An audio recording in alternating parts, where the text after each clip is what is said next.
title. England with 2 points from their 3 games, Wales with 2 from their 3, and Ireland, unfortunately, with the wooden spoon. Well, now, one late result you haven't had from the soccer scene, and the League Division 2, Huddersfield 0, Brighton 1. Huddersfield now haven't won at home in the last 6 matches. And the pools news: 13 score draws, 5 no-score draws, no claims required. The dividend forecast is low. I'll go through them for you. The score draws, numbers 3, 7, 9, 17, 22, 25, 31, 33, 40, 41, 42, 53, 55. Those are the score draws. Well, now the rugby union news. In services tournament, Royal Navy 6, the Army 13. The club matches, Bridgend 42, Llanelli 3, Crosskeys 9, Lydney 10, Evervale 18, Cardiff 61, Glamorgan Wanderers 24, Maesteg 4, Gosforth 9, Sale 22, Headingley 12, Nottingham 16, Leicester 35, Harlequins 20, London Scottish 29, Richmond 10, London Welsh 26, South Glamorgan Institute 18, Newport 21, Newbridge 14, Oxford University 32, Rugby 15, Saracens 18, Leighton 7, and Wasps 10, Coventry 16. Well done, Leonard Barton. You had a real race there against the clock. National cross-country news, Eamon Martin has won the national title. Well, that's it. Hope you enjoyed today's programme. We've been on the air a long time. I hope it's been worth it. Now from us, goodbye.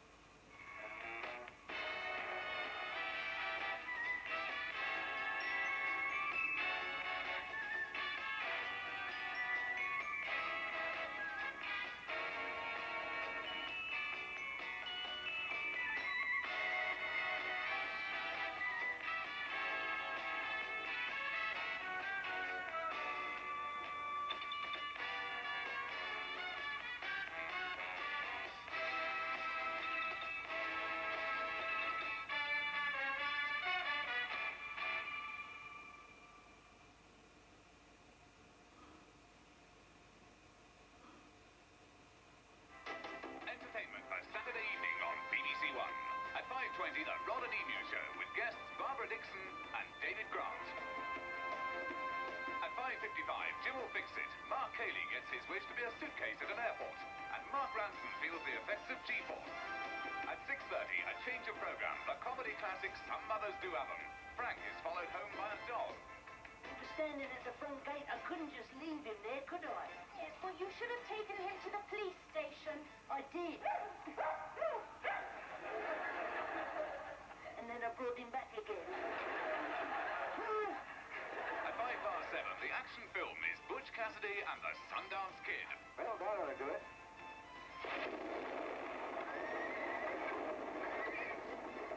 Think you enough dynamite there, Butch? At 9:05, a new series, Driving Ambition. Donna has plans for the family Mini. Well, I intend to race it against other cars. In a proper race on a proper racer. And at 9:55, Join me for walk.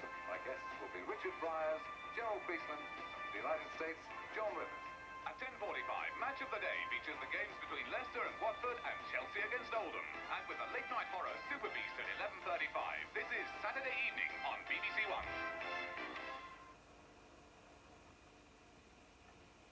And so now at 5:05, it's time for the news on BBC1 with Jan Levy.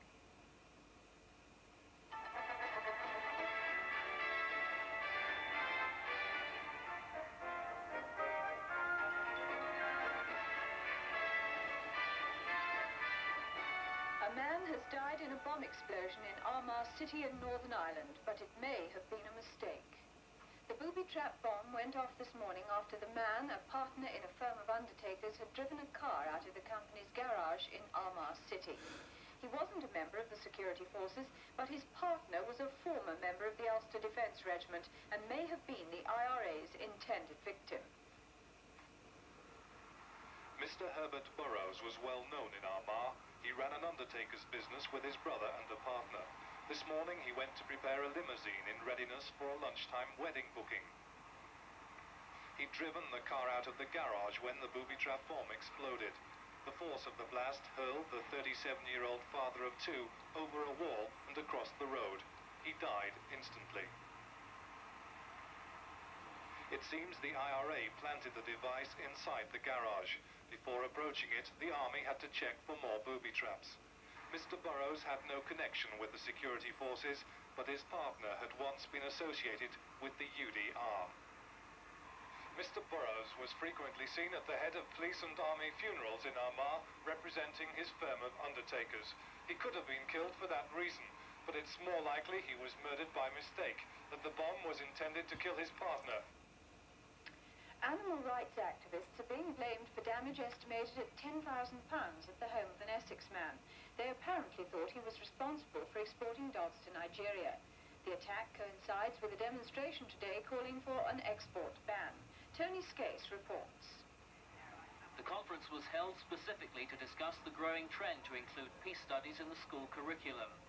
Many teachers were present, and the literature on display included pamphlets issued by the Ministry of Defence. It's thought that up to a... I'm so sorry, we have the wrong film there. We may be able to return to that one. Meanwhile, I'll continue with a Mideast story. The French Foreign Affairs Minister is going to Beirut today to discuss the continuing presence of the 1,300 French troops there.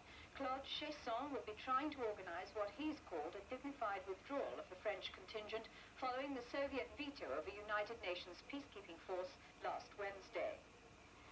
Despite the Syrian-backed ceasefire announced yesterday, fighting across the Green Line separating Muslim West and Christian East Beirut has been as heavy as ever. 7 people were killed during the night. Diplomatic activity throughout the Mideast has been continuing to try to enforce the ceasefire so that talks on the country's future can resume. The Education Secretary, Sir Keith Joseph, has criticised schools which make peace studies a special part of the curriculum.